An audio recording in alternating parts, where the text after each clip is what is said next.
တိုင်းဟာကိုကျိုးဆုံးမခဲ့ပေးစရာဒီနေ့ငါဆုံးတဲ့ချက်အားနေ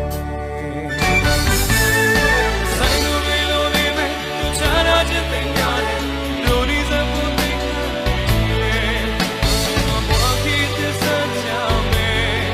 တော့ချိန်မှသူစစ်သွားပြန်တွေ့မယ်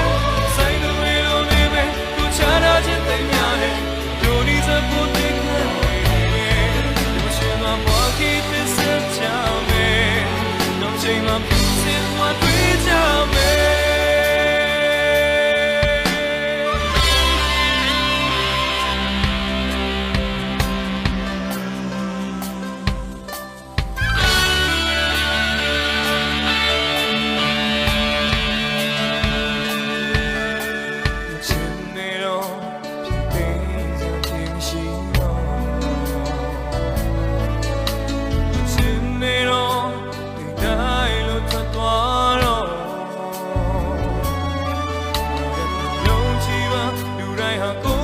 ဆုံးမ